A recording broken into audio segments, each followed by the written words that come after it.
La serie, como ustedes saben, lleva por nombre 7 decisiones que grandes líderes hacen. Y este mensaje va a cubrir la decisión número 7. Y esa es que los grandes líderes deciden persistir. No se me vaya ninguna persona de aquí. Algunas personas dirán, pero yo no soy líder. Recordemos desde el principio de esta serie dijimos que ¿quiénes éramos líderes? Todos son líderes, porque el líder ejerce influencia dentro de algún círculo. A lo mejor usted va a la lavandería y ahí hay personas que usted le comparte la palabra del Señor y le hacen preguntas y usted está ejerciendo influencia sobre esas personas. A lo mejor usted en el trabajo tiene personas que durante la comida se juntan con usted y usted puede platicarles del evangelio y le hacen preguntas. Usted está ejerciendo un liderazgo en esos medios, en diferentes niveles, a diferentes etapas, en diferentes círculos. Todos somos líderes, todos ejercemos un papel de liderazgo. Y vamos a ver ahora cómo los grandes líderes deciden persistir. Los grandes líderes no se rinden. Los grandes líderes continúan siempre trabajando en lo que el Señor nos ha mandado a hacer. ¿Están de acuerdo? No nos rendimos. ¿Cuántos se rinden? Ninguno de nosotros se rinde, ¿no? Seguimos persistiendo, caminando siempre en lo que Dios quiere que hagamos. Vamos a orar, hermanos. Antes de comenzar el mensaje, vamos a orar y pedirle al Señor su dirección. Que no solamente use este vaso de barro para hablar de su palabra, algo tan grandioso, hermanos, sino que también use nuestras mentes, nuestros corazones para captar el mensaje del Evangelio y podamos ser ministrados. Amén. Cierra sus ojos conmigo. Incline su rostro, por favor. Delante de ti estamos, Señor, agradecidos por lo que tú haces. Sabiendo, Señor, que tuya es toda la gloria, tuya es toda la honra, Señor. Y en esta mañana, tarde, Señor, te quiero pedir, y habiendo entrado ante el trono de tu gracia, Señor, pedirte tu socorro. Mejor que nadie, tú sabes que yo no puedo hacer esto, Señor. Que nada podemos hacer sin tu ayuda.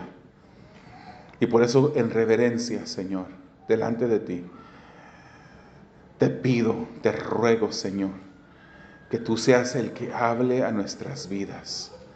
Te ruego, Señor, que tú seas el que se mueva en cada corazón, que estimule cada mente a pensar y hacer las cosas, Señor, recibir tu palabra,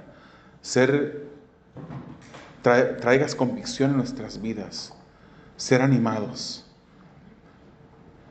por tu palabra, Señor. Señor, que de este día, de este lugar, salgamos de este lugar, Señor, diferentes, transformados, cambiados para tu gloria y para tu honra, Señor. Así es que una vez más te pedimos que nos des aquello que no tenemos, para que podamos hacer aquello que no podemos. Para tu gloria y tu honra lo pedimos. En el nombre de Jesús. Amén. 7 decisiones. La séptima decisión: los grandes líderes deciden persistir. Los grandes líderes deciden persistir. Hermanos, ¿sabían que somos más malos de lo que pensamos? Y no somos tan buenos como creemos ser. ¿Sabía usted eso? Si fuera algo que no se fuera a ofender la persona que está a su lado, yo le diría a todos ustedes: volteen al lado con su hermano y dígale: hermano, eres más malo de lo que piensas y eres menos bueno de lo que crees. No lo haga. No queremos que salgan, hoy día tenemos este tiempo de compañerismo. No quiero que salgan más bien disgustados. Queremos salir más unidos. Pero una verdad, hermanos, es que nuestra naturaleza humana nos mueve a creer que podemos luchar una guerra que es espiritual, sin armas espirituales y con solo el poder de la mente. Si tú quieres, tú puedes, nos dice el mundo, la filosofía. Y estamos caminando en este camino en el que se necesita de armas espirituales, hermanos, porque dice la Escritura que no luchamos contra carne ni sangre, sino que luchamos contra huestes en las regiones celestes, poderes que están buscando hacernos tropezar a cada momento. Somos más malos de lo que pensamos y no somos tan buenos como creemos. No podemos hacer nada sin el Señor. Necesitamos de su ayuda, de su fuerza. Necesitamos de su guía y su dirección, su discernimiento para poder caminar en este camino. Somos susceptibles a caer, hermanos. Caemos a veces en la mentira de que podemos vivir en la complacencia en lugar de una vida apasionada por Dios. Muchos tienen un testimonio y el testimonio comienza así: cuando yo vine al Señor, yo era una persona apasionada por Cristo. Yo no pasaba ni una sola persona enfrente de mí a la cual yo no agarrara del cabello o del cuello y le predicaba la palabra. No dejaba que esa persona se fuera sin el mensaje de la palabra, porque yo tenía una pasión por Cristo. Pero pasa el tiempo y esa pasión se desaparece. Esa pasión se va disipando. Nuestra naturaleza nos mueve a pensar que podemos luchar sin armas espirituales. ¿Cuáles son esas armas para nosotros que somos cristianos? La oración, la lectura de la palabra, el ayuno, el compañerismo, la práctica de venir y congregarnos, como dice la Escritura. Somos susceptibles a caer en la mentira de que podemos llevar una vida apática, una vida en complacencia. Podemos dejar eso de la pasión, lo apasionado de una nueva vida en Cristo. Eso ya es para los que están nuevecitos. Yo ya soy maduro en el Señor y yo no necesito de esas cosas. Esa es mentira del enemigo. Hermanos, un pastor, recientemente, el año pasado, un pastor fuerte en la palabra, de 70 y tantos años, se le descubre después que llevaba una vida engañando a su esposa con una joven llevaba una relación de 8 años, 70 y tantos años. Hace algunas semanas se supo de otro caso de un consejero bíblico que ha escrito libros de consejería cristiana. También en los 70s, o sea, hay personas que dicen: no, es que yo ya soy maduro, es que el diablo no me va a atacar a mí. Por eso la Biblia dice que huyamos de las pasiones juveniles y piensan, eso es para los jóvenes. No, hermanos, cada uno de nosotros, no importa la edad que tengamos, tenemos que mantener nuestros ojos puestos en Cristo, porque es posible que el enemigo venga y nos engañe y nos haga caer. La complacencia es una de esas armas que el enemigo usa, y es una de esas armas que vemos en las páginas de un libro que se llama Cartas del Diablo a su sobrino, un libro escrito por C.S. Lewis, que se lo recomendaría que usted lo pueda leer. En este libro de Cartas del Diablo a su sobrino, hay dos personajes. Uno se llama Escrutopo, que era el diablo experimentado, y Orugario, el diablo aprendiz. Escrutopo enseña a Orugario que la forma más segura de llevar a alguien al infierno es a través de un método gradual de apatía. Hermanos, el cristiano no cae de la noche a la mañana. No hay ataques del corazón espirituales para el cristiano. No es que un día estaba apasionado por Cristo y el próximo día cayó. Es un proceso gradual que el enemigo va trabajando. Y aquí en este libro es una novela que escribe C.S. Lewis, un escritor cristiano.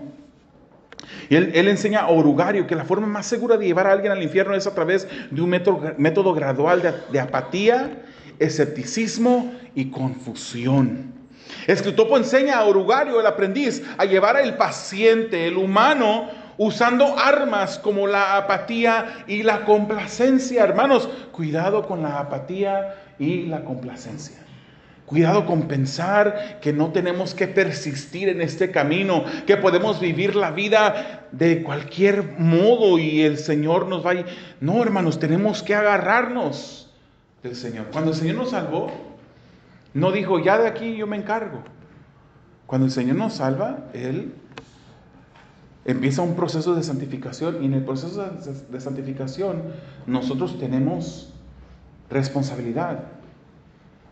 Es que es Dios el que nos salva, pero en el proceso después de la salvación, en que Él va moldeándonos, santificándonos, allí tenemos nosotros que trabajar también. Es la obra del Espíritu, juntamente con nuestro esfuerzo, usando las armas espirituales que Dios nos ha dejado, a través de la cual nosotros podemos crecer en el Señor.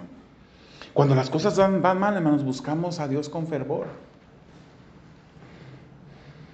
Cuando las cosas faltan, estamos allí de rodillas buscando al Señor, pero cuando todo va bien, empezamos a hacer compromisos que debilitan nuestro caminar espiritual. Eso es lo que vemos en el pueblo judío, en el relato de Nehemías. Un pueblo que fue llevado cautivo, ¿por qué? ¿Porque fueron obedientes? No, fueron desobedientes. Fueron llevados cautivos, como el Señor les había advertido a través de Moisés. Pero también fue un pueblo que fue restaurado por la misericordia de Dios y empiezan a volver a Jerusalén. Pero ya en Jerusalén vuelve la complacencia y la apatía con el pasar del tiempo. Dejamos la historia de Nehemías, hermanos, la semana pasada, con un pueblo que se había comprometido a mantener la unidad, se había comprometido a obedecer a Dios y se había comprometido a dedicarse a la santidad, a honrar a Dios, a obedecerle. Y entre los cambios, hermanos, también se habían comprometido a cuidar del templo, el templo que estaban reconstruyendo. Se habían comprometido a cuidar de las ofrendas que debían de traer al templo, de guardar el día de reposo, que era el día sábado, y de no dar sus hijos e hijas en matrimonio con extranjeros. Habían hecho varios compromisos. Pero ¿qué habrá pasado con el pueblo? ¿Se mantuvo firme o se descuidó? ¿Cayó en la complacencia y la apatía? Veremos el día de hoy que el pueblo sin liderazgo no persistió. Ese es su primer punto que viene en su programa. El pueblo sin liderazgo no persistió. Vamos a ver, hermanos, varias porciones del capítulo 13. Vamos a brincar un poquito en el capítulo 13 para ver ciertos puntos a la misma vez. Nehemías 13, versículos 4 y 5 nos dice así: antes de esto, el sacerdote Eliasib, encargado de los depósitos del templo de nuestro Dios, estaba emparentado con Tobías y le había acondicionado una habitación grande. Ahí se almacenaban las ofrendas, el incienso, los utensilios, los diezmos del trigo, vino y aceite destinados a los levitas, cantores y porteros, y las contribuciones para los sacerdotes. Estamos mirando algo, hermanos, que no es bueno. Es verdad, habían lugares en el templo que estaban reservados para ciertas funciones, pero Eliasib le había acondicionado un lugar a Tobías como una habitación grande para su uso.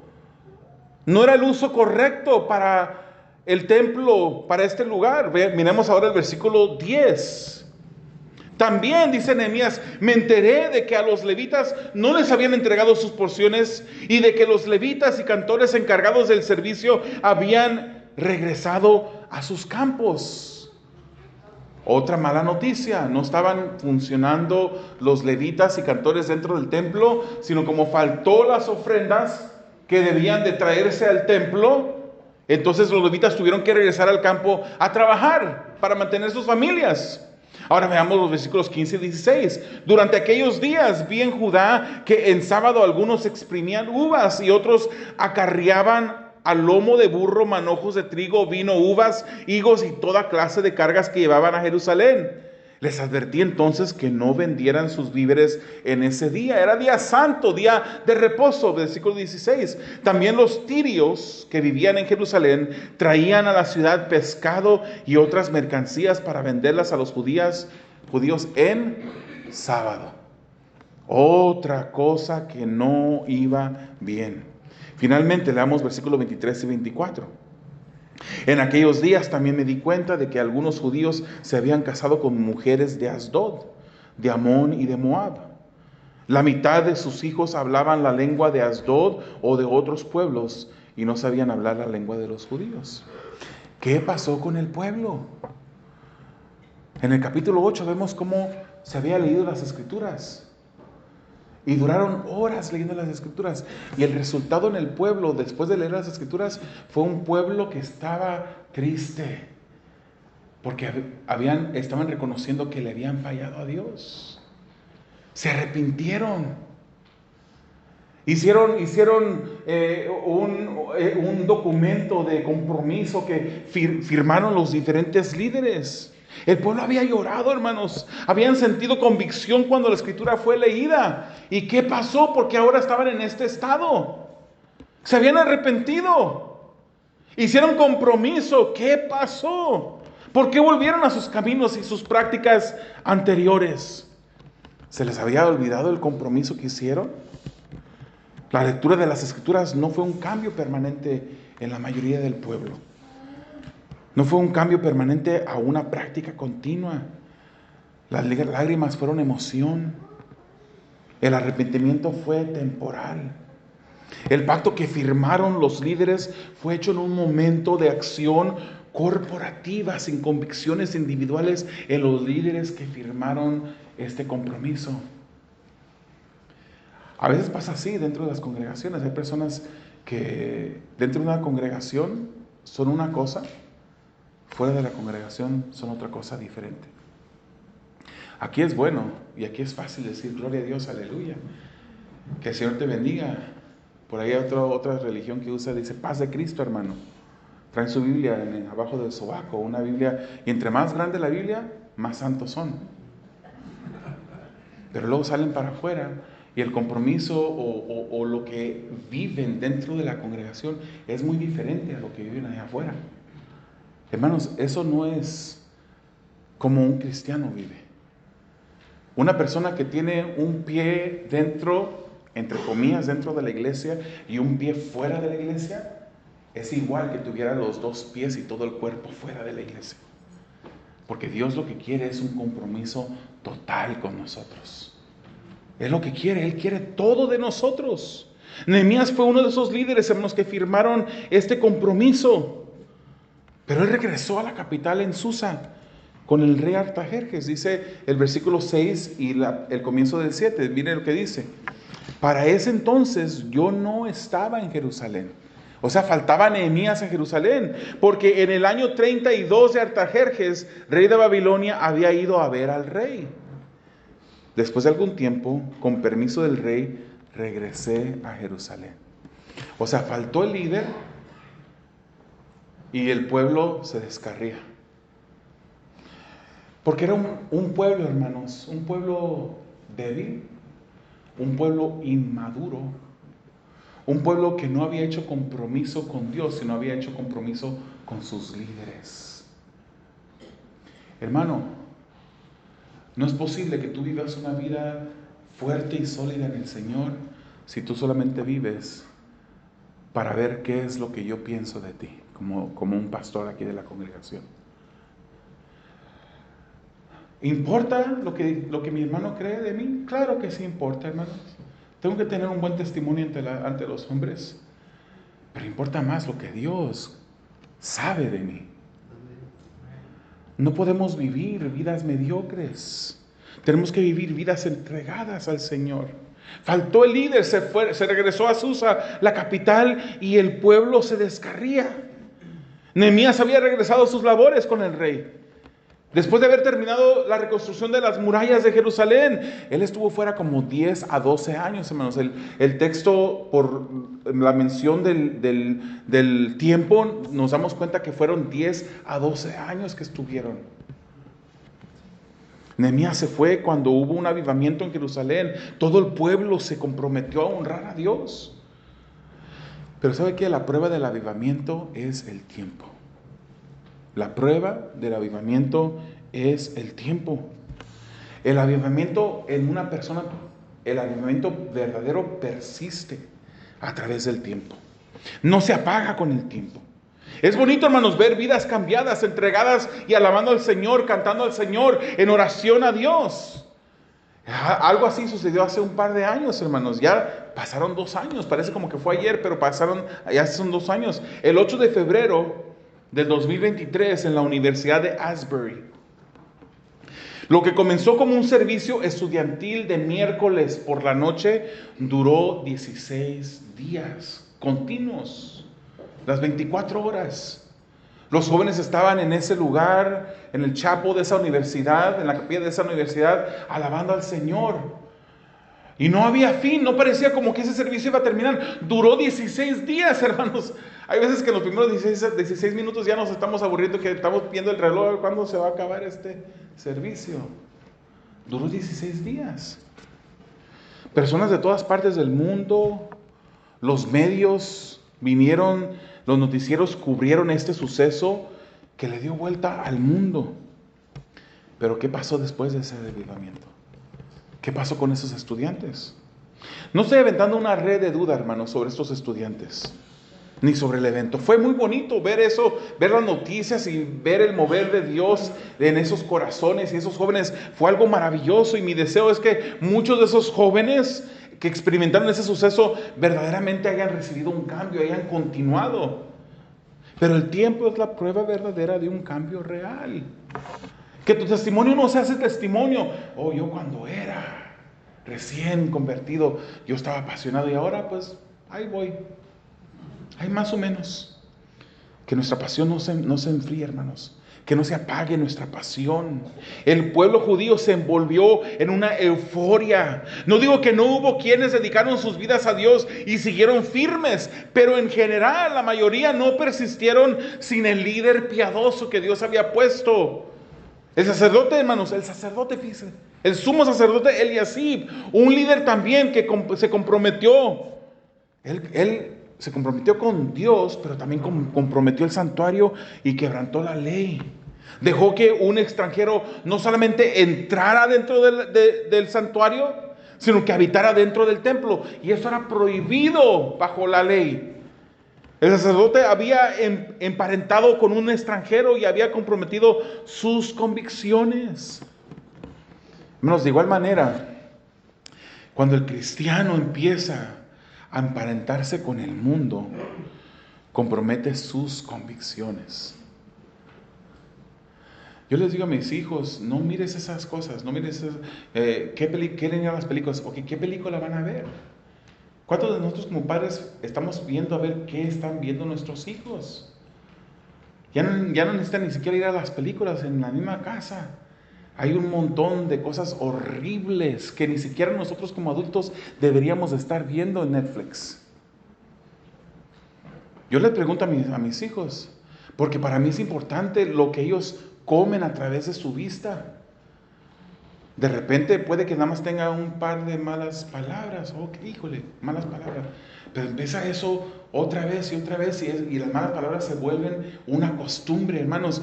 No es que seamos religiosos, no es que seamos fariseos. Es que no debemos de bajar la guardia, porque lo que va entrando, hermanos. ¿Se recuerda cuando acusaron a Jesús porque los discípulos no se lavaban sus manos antes de comer? En la ley ceremonial decía que debían de lavarse las manos antes de comer. Y notaron cómo los discípulos empezaban a comer sin lavarse las manos. Y Jesús les dijo, lo que contamina al hombre no es lo que entra. Pueden tener sus manos sucias y no, ahí no está diciendo Jesús que está bien que comamos con manos sucias. Pero es más importante cuidar lo que sale del corazón, lo que sale de la boca, más que lo que entra. El pueblo descuidó, hermanos.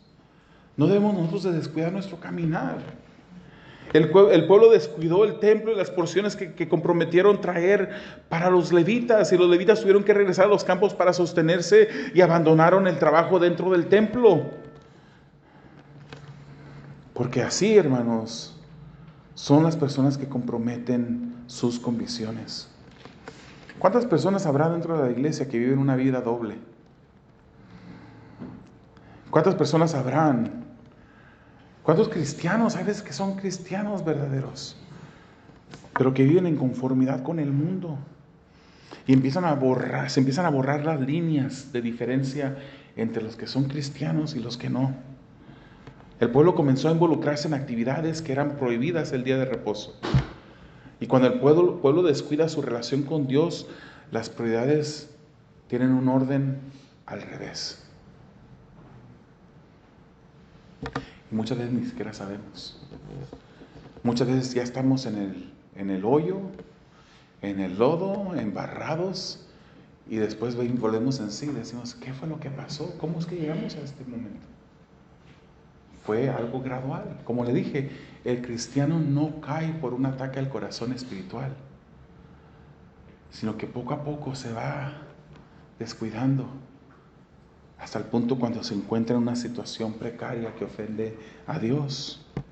El pueblo había dicho que no iban a dar a sus hijos en matrimonio con los extranjeros para mantenerse apartados, santos, pero comprometieron sus convicciones y dieron a sus hijos y a sus hijas para que se casaran con extranjeros. Solamente 12 años después, Nehemías se encuentra en esta situación. Hermanos, un pueblo que no camina en santidad rápidamente pierde el curso. ¿Será que el pastor David es muy exagerado? ¿Será que el pastor David, hermanos, tengo yo que cuidar mi vida? Tengo que yo cuidarme porque así como han caído otros, yo soy susceptible en caer. Yo no quiero ofender a mi Dios. Yo no quiero traer vituperio al nombre de Cristo. Y no creas que porque tú no eres pastor no pudieras también traer vergüenza al nombre de Cristo. Que algunas personas que digan, mira, y decía que era cristiano, pero ahora mira lo que está haciendo, mira cómo se encuentra su vida. Es verdad que no vivimos para la gente, hermanos. Pero el testimonio, somos representantes de Cristo aquí en esta tierra y el testimonio es muy importante. Es muy importante. Un pueblo que no camina en santidad rápidamente pierde el curso. Haciendo compromisos con el mundo, comienzan a ver la línea divisora muy borrosa y se van acercando un poquito a la línea y se van acercando un poquito más y poquito más y de repente tropiezan y en lugar de haberse alejado de la línea para que si tropezaban por lo menos cayeran del lado correcto, se acercan tanto a la línea que después tropiezan y caen inevitablemente del otro lado. Hermanos, Romanos 6:12 dice así: por lo tanto, no permitan ustedes que el pecado reine en su cuerpo mortal, ni obedezcan a sus malos deseos. ¿Quién es tu padre? ¿A quién quieres obedecer? ¿A quién quieres honrar tú? El pueblo no persistió. Los grandes líderes persisten. Vayamos a la segunda porción del mensaje. Nehemías persiste y mueve a reformas. Vamos a leer varios versículos en un momento de ese capítulo 13. Pero hermanos, yo me puse a pensar cuando estaba leyendo eso. Yo no me imagino a Nehemías regresar. Después de dejar un pueblo en avivamiento, todos comprometidos con Dios, y regresar y ver un pueblo ya comprometido con el mundo, emparentado con los extranjeros, descuidado el servicio en el templo. Yo no me imagino, hermanos, qué habrá sentido Nehemías cuando regresa y encuentra un pueblo caído. Igual como cuando Moisés sube al monte. Él subió al monte, hermanos, y pasó un tiempo maravilloso, glorioso con el Señor. Y el Señor allá en el monte Sinaí le da las tablas de los 10 mandamientos y él baja. Y cuando baja, hermanos, encuentra al pueblo del Señor ayunando, orando, comprometidos con el Señor, ¿verdad que sí? Los que conocen la palabra saben que no es así. Él bajó y cuando él baja encuentra un pueblo en idolatría,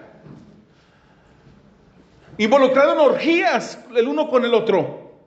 Yo no me imagino, hermanos, después de estar allá presenciando la gloriosa presencia del Señor, ahora bajar y ver cómo el pueblo en tan poquito tiempo decide ir tras caminos equivocados.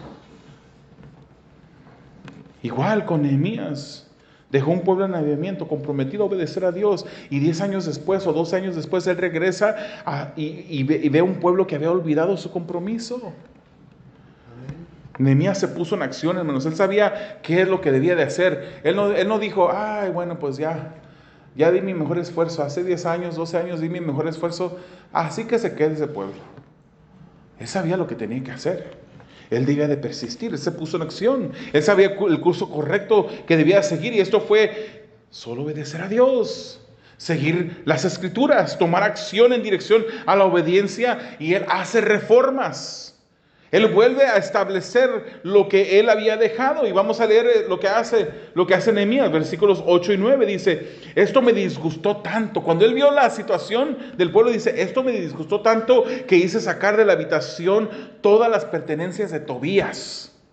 Luego ordené que purificaran las habitaciones y volvieran a colocar allí los utensilios sagrados del templo de Dios, las ofrendas y el incienso. Fíjese lo que hizo también en el versículo 11. Así que reprendí a los oficiales y dije, ¿por qué está tan descuidado el templo de Dios? Luego los reuní y los restablecí en sus puestos. Versículo 17. Así que reprendí la actitud de los nobles de Judá y les dije, ustedes están pecando al profanar el día sábado. Los reprende, corrige eso. Y finalmente el versículo 25 dice, entonces los reprendí y los maldije. A algunos de ellos los golpeé y hasta les arranqué los pelos y los obligué a jurar por Dios. Les dije, no permitan que sus hijas se casen con los hijos de ellos, ni se casen ustedes ni sus hijos con las hijas de ellos. Cuando yo me pongo a ver esa acción, hermano, fue fuerte. Golpear a alguna persona, arrancarle los pelos, y uno diría, ahí se pasó Nehemías. Eso fue extremo. No se preocupe, aquí no le voy a pegar a nadie. Aquí no le voy a jalar los cabellos a nadie.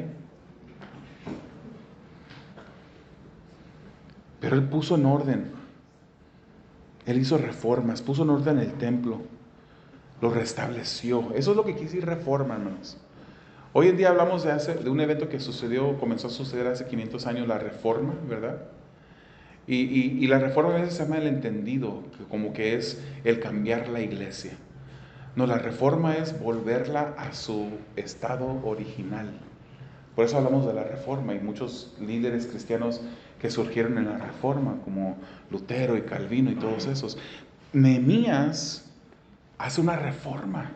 Él quiere poner las cosas de nuevo, de una manera que Dios quería que estuvieran las cosas. Restableció a los levitas y cantores en sus puestos. El pueblo respondió trayendo después la 10ª parte del trigo. Comenzó a diezmar, comenzó a ofrendar. Restableció el sábado como día santo según la ley, confrontando el pecado.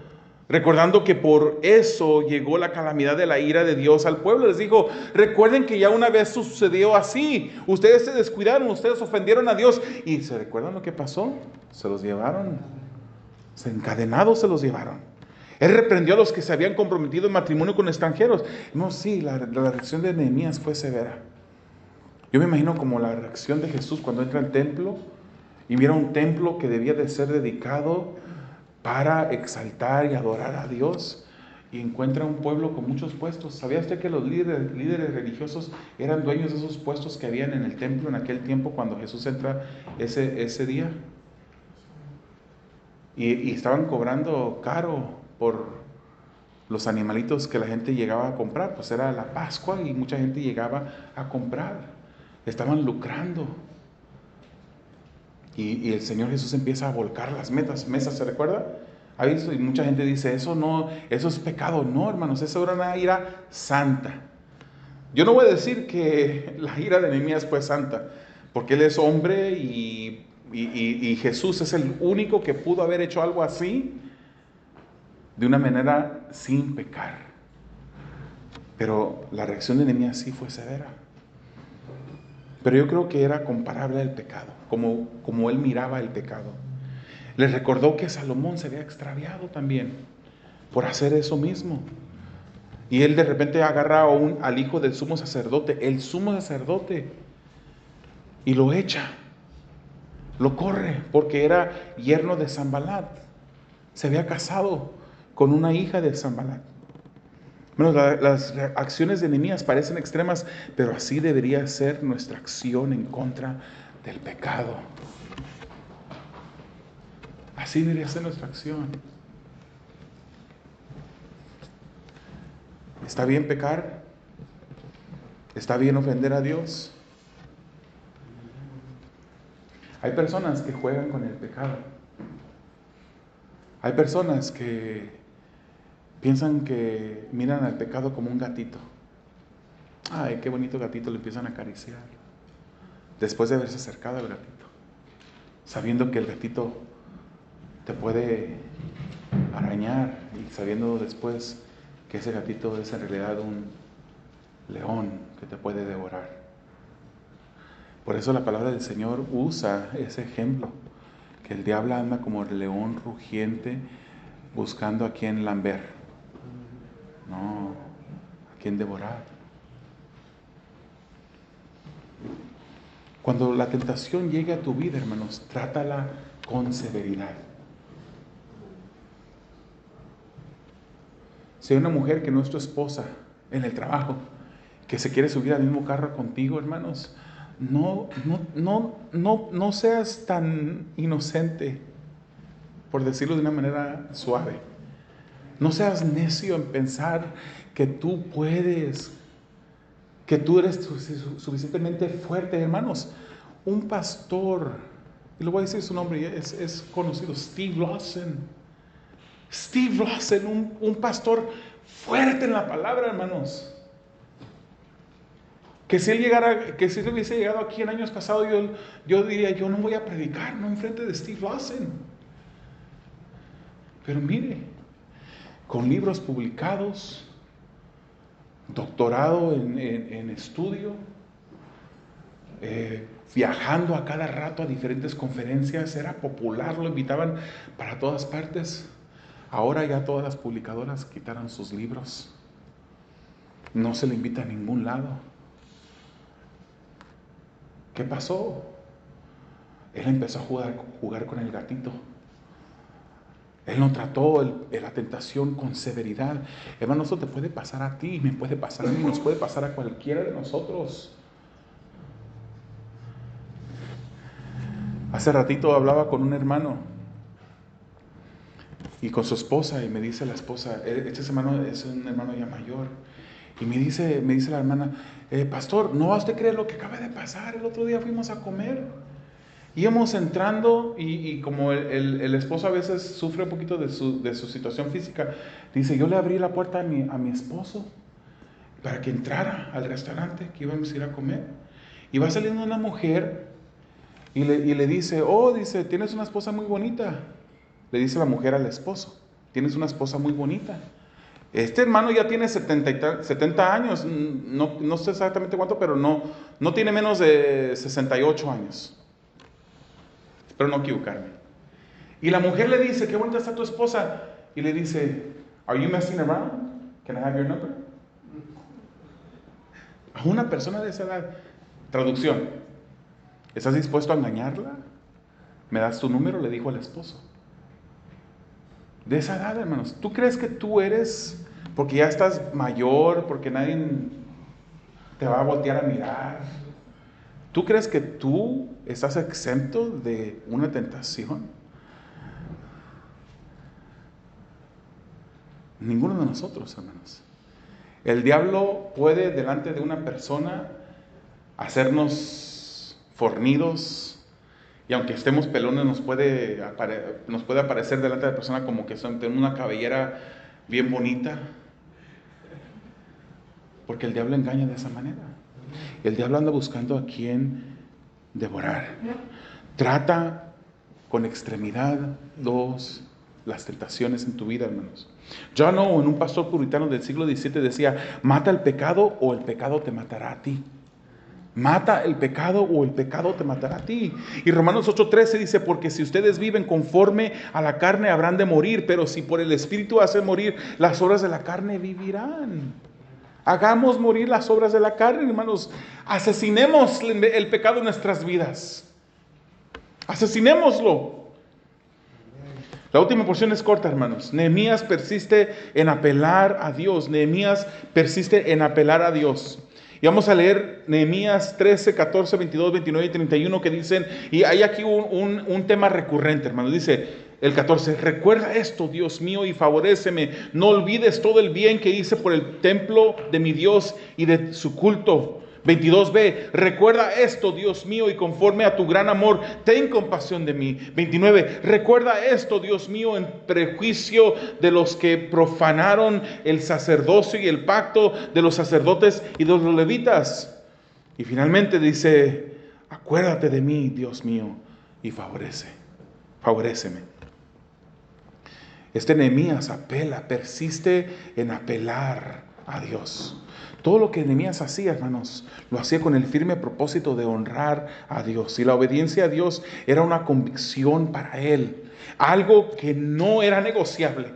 Vemos que Nehemías vivía su vida comprometida a Dios. Y a través de todas estas reformas, Nehemías se encomienda a Dios. Nehemías obedecía a Dios porque amaba a Dios. Nehemías amaba a Dios porque conocía a Dios. Él no había sido tocado simplemente por el emocionalismo de un momento cuando firmaron todos el pacto. Su vida había cambiado. Dios era su dirección porque Dios era su propósito. Él se había encontrado con Dios. Debemos encontrarnos con Dios, hermanos. Encontrarnos con Dios es verle más grande cada vez en nuestra vida. Y esto lo tomé prestado del mensaje que el pastor Miguel Núñez nos dejó como iglesia. Debemos encontrarnos con Dios, verle más grande cada vez en nuestra vida. Nuestro mayor compromiso es conocer a Dios. Fíjese lo que dice Jeremías 9. Así dice el Señor, que no se gloríe el sabio en su sabiduría, ni el poderoso de su poder, ni el rico se gloríe de su riqueza. Si alguien ha de gloriarse, que se gloríe de conocerme y de comprender que yo soy el Señor, que actúo en la tierra con gran amor, derecho y justicia, pues es lo que a mí me agrada, afirma el Señor. Gloria a Dios. Entonces, conocer a Dios es entender a Dios. Conocer a Dios es amar a Dios. Amar a Dios nos mueve a obedecer a Dios. Si no amamos, hermanos, la obediencia es difícil. Y amar es difícil cuando no conocemos. Entonces, el conocer a Dios nos mueve a amarlo. Y cuando lo amamos, nuestra obediencia a Él es más fácil. Amén. Conozcamos a Dios, hermanos. Jesús conocía a su Padre y tenía comunión con Él. Y Él era Dios. Él era Dios. Él fue tentado por todo, pero sin titubear. Él nunca cayó en la tentación. ¿Se fija que la tentación no es el pecado? El pecado es caer en la tentación. El pecado es mirar a una mujer que va caminando en la calle vestida malmente y voltear a mirar y quedarte mirándola, deseándola.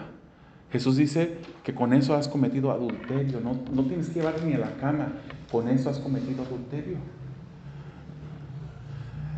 La tentación es que una persona venga y te haga un daño. Y tienes la tentación de sentir algo feo en contra de esa persona.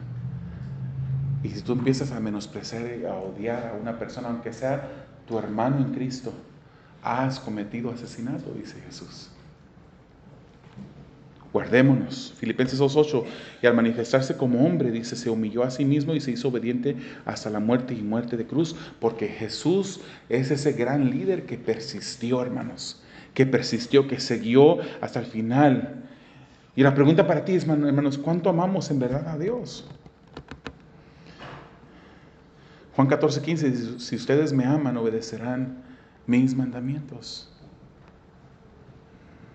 Te voy a invitar a que cierres tus ojos, que inclines tu rostro.